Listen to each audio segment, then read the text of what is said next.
नमस्कार।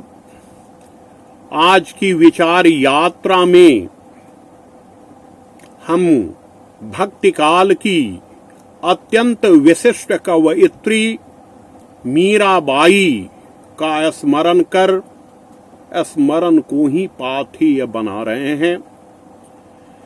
मीरा की कविता भक्ति की कविता है तो मुक्ति की भी। वह सारे बंधनों को, सारे भौतिक जंजालों को मुक्त करने की कविता है। उसमें कृष्ण के प्रति परम अनुराग है। उसमें भक्ति की वह तन्मयता है जो तन्मयता किसी भी व्यक्ति को, किसी भी जीवधारी को श्रेष्ठ बनाती है।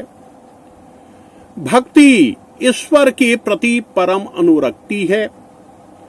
आचार्यों ने माना है कि भक्ति की 3 अवस्थाएं होती हैं: भजनम भक्ति, भंजन भक्ति और भागो भक्ति। भक्त पहले ईश्वर का नाम लेता है, उसका कीर्तन करता है, उसके यश का गुणगान करता है। इससे उसे शक्ति मिलती है और वह अपनी वासनाओं को दूर करने में सक्षम हो पाता है।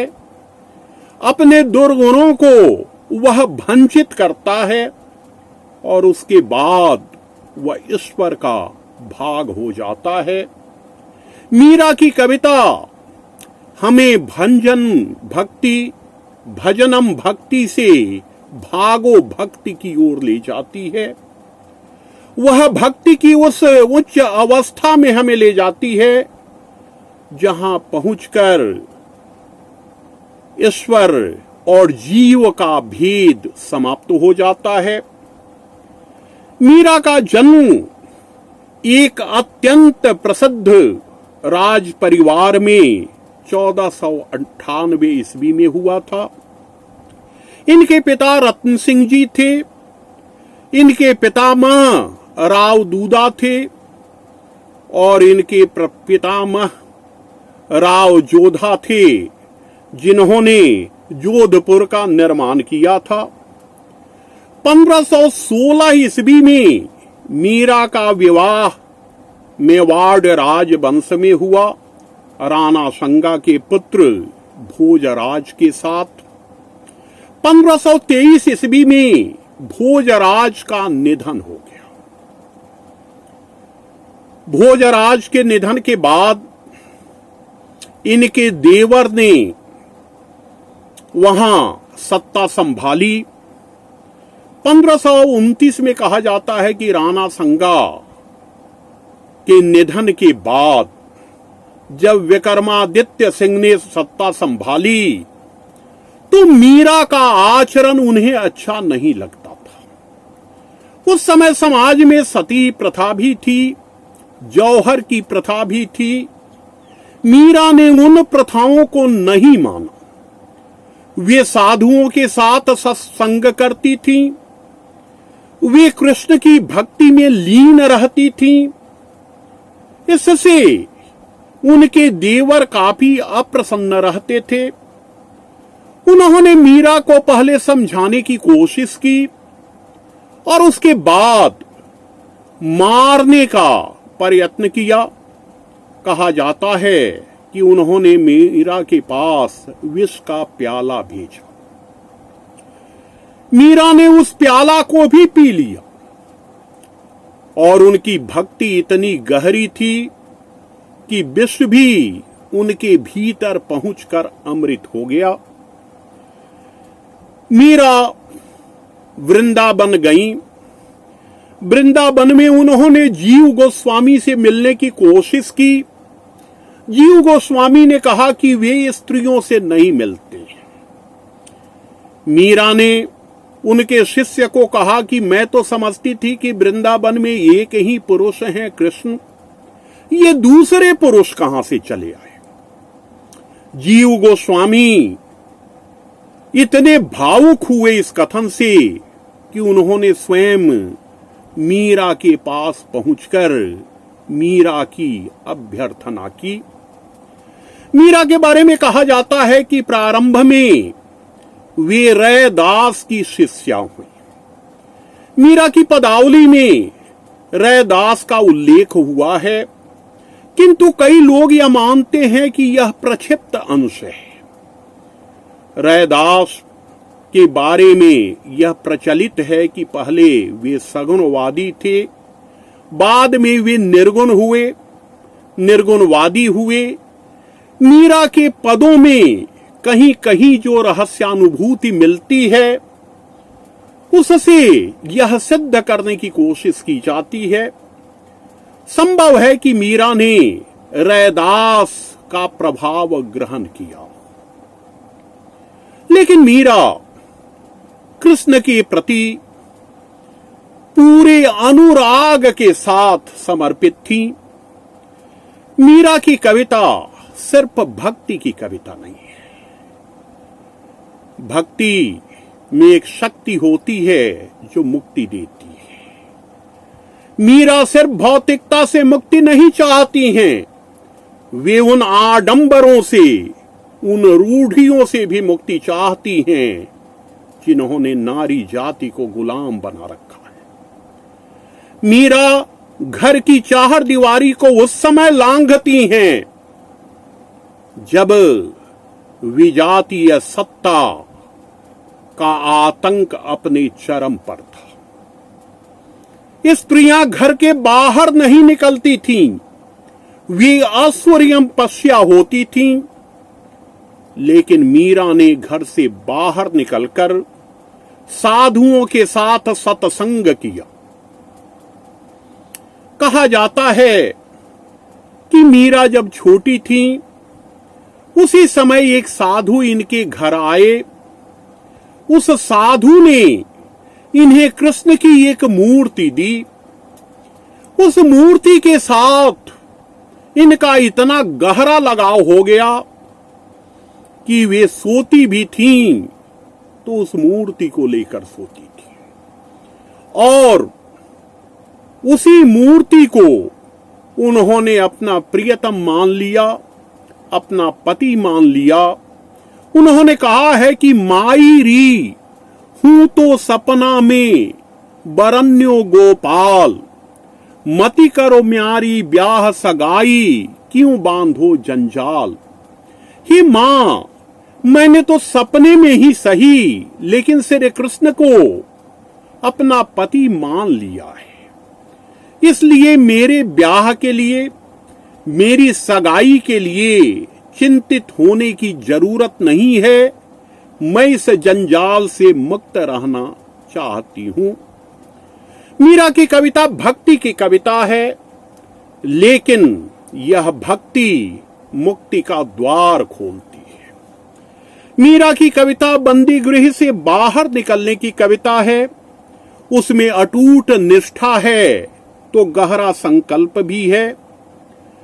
मीरा कहती हैं, आधी रात प्रभु दर्शन दीना, प्रेम नदी के तीर। जो आदमी अंधकार को भेदने की शक्ति रखता है, इसी अंधकार में रोशनी की एक किरण के रूप में भक्ति भाव का अभ्युदय होता है।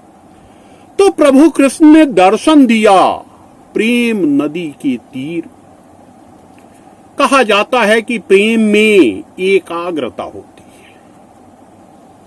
प्रेम जब ईश्वर के प्रति पूरी तरह से संबद्ध हो जाता है, जब वह अपनी पराकाष्ठा पर पहुंच जाता है, जब वह भक्ति का रूप ले लेता है, तो फिर ईश्वर ही सब कुछ हो जाते हैं। किसी शायर ने कहा है कि तुझे देखूं तो औरों को किन आंखों से मैं देखूं, ये आंखें फूट जाए कर इन आंखों से मैं देखूं। तो मीरा ने पुरुष के रूप में सिर्फ कृष्ण को देखा है। उनकी अनेक कृतियों का उल्लेख किया है विद्वानों ने। राग गोविंद, राग सोरठ के पद, नरसी जी का मायरा, गीत गोविंद की टीका और राजस्थान के विद्वान मोहनलाल झाबेरी ने मीरा रचित गरबा गीतों का भी उल्लेख किया है। गरबा गीत गरबा नृत्य के समय गाए जाते हैं, लोकगीत हैं। तो मीरा की रचनाओं के कई रूप हैं, लेकिन सबके सब गीतात्मक हैं और इसीलिए कालांतर में उनकी रचनाओं का संग्रह मीराबाई पदावली शीर्षक से किया गया। उनके पद 3 रूप में मिलते हैं: लीला संबंधी पद, विनय के पद और अनुराग के पद।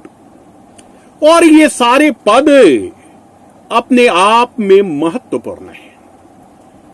मीरा ने स्त्री की मर्यादा और स्त्री की भक्ति को उस समय स्थापित करने की कोशिश की थी जब क्रांतिकारी कबीर ने भी कहा था, नारी कुंड नरक का बिरला थामे बाग, कोई साधु जन उबरे सब जग मुआ लाग। और यह भी कहा था कि नारी की छाई परत अंधा होत भुजंग। तुलसी ने कहा था कि ये से धर्म और नहीं दूजा, और सास ससुर पति करही पूजा। उस समय मीरा ने नारी के प्रति इस प्रचलित धारणा का खंडन करके यह सिद्ध कर दिया कि नारी की भूमिका चारदीवारी के भीतर नहीं, बाहर भी।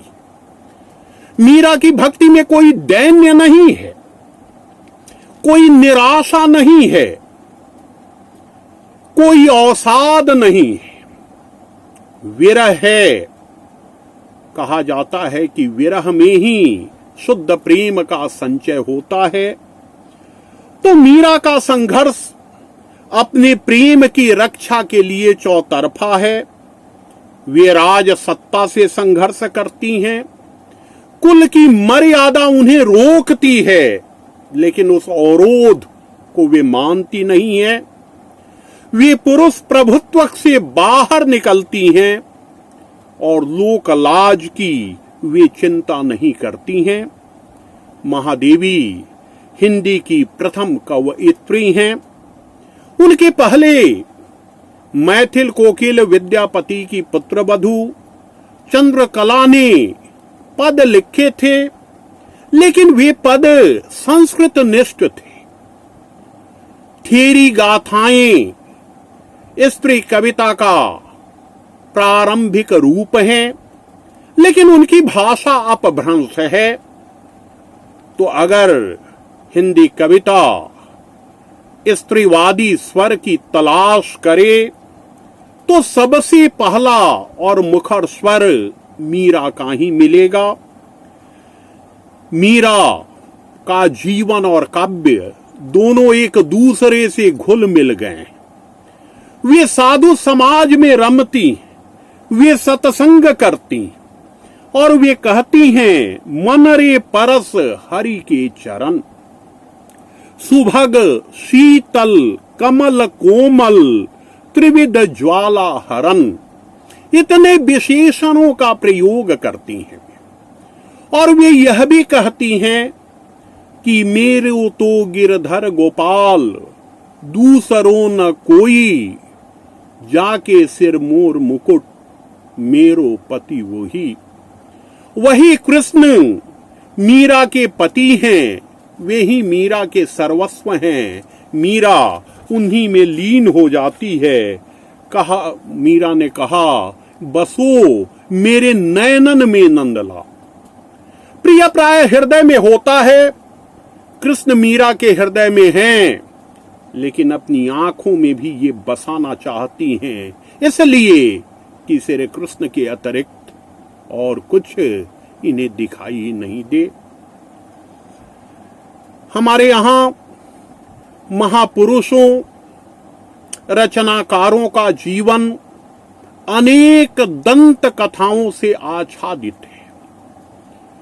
मीरा की भक्ति तन्मय कर देने वाली भक्ति है, लेकिन मीरा के बारे में कहा जाता है कि 1546 ईस्वी में वे कृष्ण की मूर्ति में समाहित हो गईं।